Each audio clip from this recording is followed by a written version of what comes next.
All right, good evening, everybody. All right, so I got a few links in the description. I'll probably bear with me for a second here. Let me fucking take this one, copy, post it in the chat,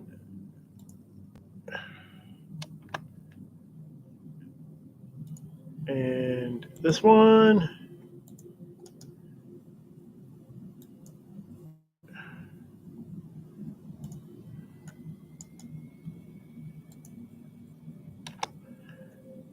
And last but not least, this one.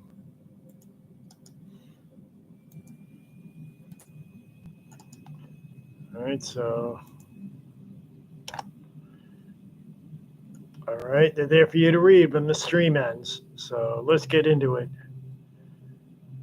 Let me go to window.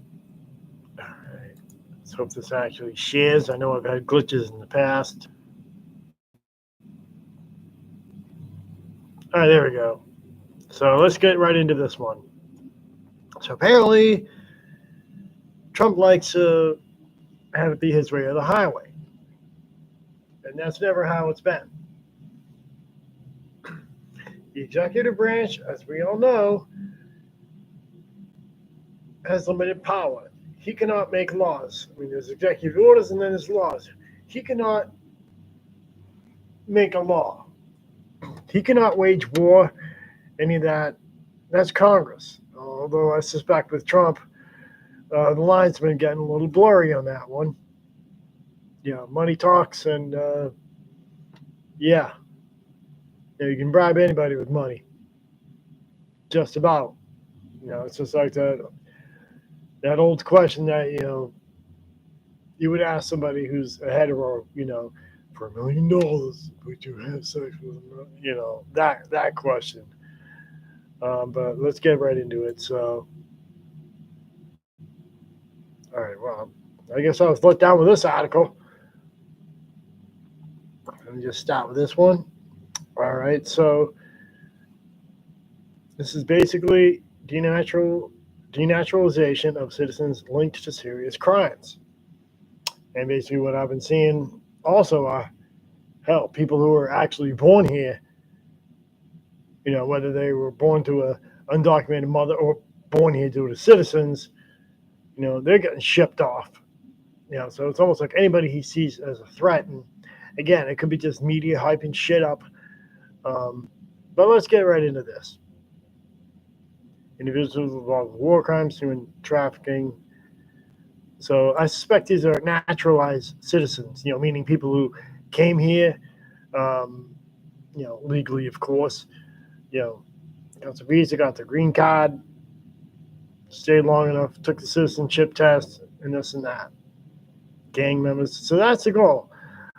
But obviously, what I'm seeing, they're not exactly gang members that they're removing. It's not. They're not going after fucking MS-13 types or whatever. It's someone's grandma, or like I mentioned in that one whose wife was deported. Which by the way, that was actually on Tom Powell's channel, and I know he's obviously a leftist. I've mentioned his channel a lot. Obviously he's like, well, you're getting everything you voted for, and he's right. But the example he used, the husband did not seem too fucking concerned about it. He just seemed so fucking lackadaisical that there's probably more to that story than meets the eye. Maybe the marriage was bad. Maybe at least one of the kids might not be the husband. Who the fuck knows? I don't want to read into that. Let's stick to this let's stick to what's on hand here. And of course, confiscation of revocation without legal representation. Everybody should be entitled to due process. Regardless, everybody who's on your soil should be entitled to due process.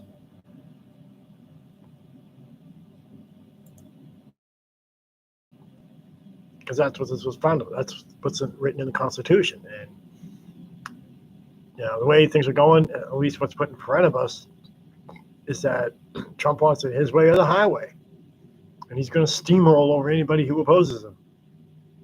And we all know he's doing this because he's still fucking bitter about 2020. The election was rigged. Well, we all know they're rigged, but that's neither here nor there. All right. But, it's only rigged. You're cheating if you lose. But let's get right into it. This is basically sightings of, what people, like all the illegal shit people are doing. That's probably not what's actually happening. All right. So, yep. So this is where it makes sense. Over misuse of denaturalization policies. So, again, all right. Well, this last one, I think this last one, that one was actually justified. The guy's a convicted sex offender, so that's justified. Revoke his fucking citizenship. Or her citizenship. It could have been her, but you get my point. That's actually justified. Revoke that person's citizenship. Send them back to where the fuck they came from. So I can get on board with that one. Now here's another one. Trump supporter with a green card. Okay, why would it's a Canadian. Stop at the Canadian by immigration. Oh, there's a first. It's not somebody, second rather, if you want to include the Norwegian tourists who had the meet that J.D. Vance meeting. This is the first. A white person. You don't hear that every day. So we had a green card. But why was he stopped? Let's take a look. Deportation in U.S. history.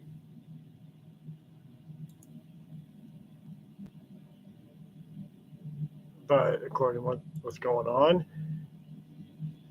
immigrants who are residing illegally and legally with valid documentation such as green cards have been detained. So this might be one that I want to follow because he has a green card, so that's a privilege. When you obviously, and I met people, I use one of my old exes, actually, maybe even two of them, because my very first ex actually gained citizenship. But again, this could be funny. My first ex gained citizenship. I'm going back to 1997, and she was adopted from India. Group in the States, has no ties to India whatsoever. It's just a birthplace. Anyhow, she grew up in the States, lived here since she was a baby, got a citizenship at age 10, all that crap, and is fully Americanized. And in her adult life, she's done a lot of stupid shit that if she'd probably done that now, probably would get her fucking flagged. So that's another one that possibly could get deported or denaturalized and then deported. My ex from 2011, she has a green card. So again, it is a privilege. And like I said, if I decide to flee the U.S. and get whatever country has that's the equivalent of a green card, I got to adapt, to that country's laws and customs. So it's a privilege, it's not a right, and that's why people with green cards, they can't vote.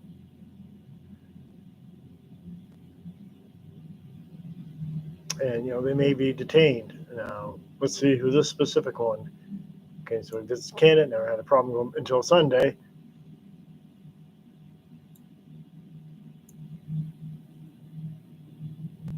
He was stopped by immigration officials in Maine held for about 5 hours. Okay, so he does have 2 previous marks regarding marijuana possession charge. No criminal record since. Really? Okay, so the misdemeanors, but they did detain him. And I never thought that it would. And it used to not be, that much. But Trump, I mean, he's fucking scrutinizing everybody. Yeah, I was right. He can't vote because of his Canadian citizenship. And then it affected him. Now, it doesn't say.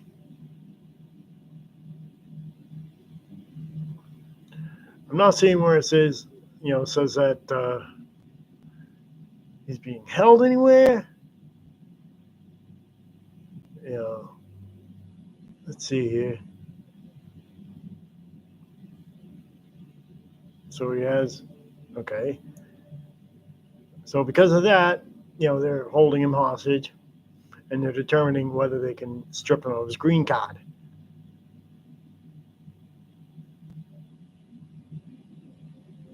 Okay,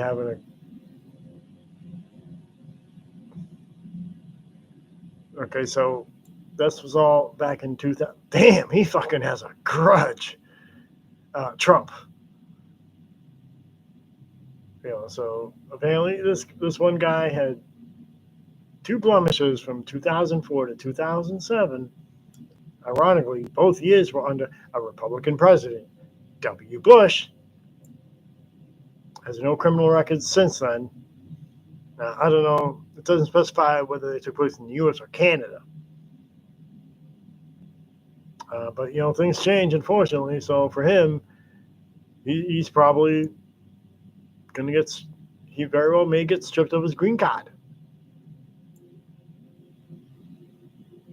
And I guess, his children are, birthright citizens, which I'm going to cover in the next point of this. Okay. Why are they posting their shit on fucking X? I mean, that's just fucking super bizarre. But anyhow, green cards and visas will be revoked if an alien breaks the law, supports terrorism, or overstays their permanent visit. But what about this guy? He broke the law long before this shit. Performs illegal work or any. Okay, yep. So again, so apparently they are holding this guy and trying to determine whether to strip him of his green card. Now, hopefully they look at it like, come on, really? This shit happened fucking almost 2 decades ago? Like, what the fuck? All right, so let's move on to the next one, which is birthright citizenship. So, yeah, finally, a judge actually is standing up to Trump. Class action status to a lawsuit to protect babies who have been denied birthright. Because that's always how it's been. That's always how it's been. You're born on U.S. soil, you're automatically a citizen. If you're born outside of U.S. soil by a U.S. citizen, then you're a U.S. citizen. So those are 2 ways that make you a U.S. citizen. Now, if you're born, U.S. soil could be like a military base. I'll use a interesting example. WWE wrestler Kane. He was actually born in Spain. Well, I think he might have been born on a military base there. I don't know. Now he's a politician, under his real name, Glenn Jacobs. Speaking of immigration, why hasn't ICE infiltrated WWE or AEW? Especially WWE. Oh, wait, I'm sorry. Trump's in their Hall of Fame, so of course they're going to leave WWE alone. And, I know in the past some wrestlers did have issues that they couldn't make it to shows. Especially during COVID when a lot of them did, but that's because of the pandemic, not because of any administration. I know wrestler Sami Zayn couldn't perform in Saudi Arabia shows up until I think 2023, because even though he was born in Canada, he's he's of Syrian descent. And Arabs don't like Syrians. But anyhow, enough of that. A pregnant immigrant and there have been for babies all across the sea, and that does create a lot of controversy. But it's in the Constitution. You know, these so-called anchor babies. So he's kind of trying to reverse that, and when somebody has these anchor babies, that means the baby's a citizen, the mother's not. What are they going to do with the baby? Put it in foster care? And yeah, it is definitely practically everything he's doing is unconstitutional. I mean, you know that as well as I do. And yeah, there are a few things that I can actually get behind, when it comes to his policies. But as a whole, his character just kind of negates that overall. Because he's pushing it too far, and it's like if you disagree with him, you could be on the chopping block. I could be fucking sending away just for doing this fucking video. That's where we're headed, and that's why I was saying, if you're gonna leave the U.S., the time to do that is probably now while you still can. But make sure you do your research, so you don't end up in a fucking jungle in India swatting mosquitoes. But I do kind of wonder what would have happened if Harris got in. That is a good question. Do you think it would have been better if we had a Harris administration, not a Trump administration? An official Harris administration where when you look at U.S. presidents, you see her name. Do you think it would have been better? I don't know. Let me know what you think in the comments. I'll talk to you.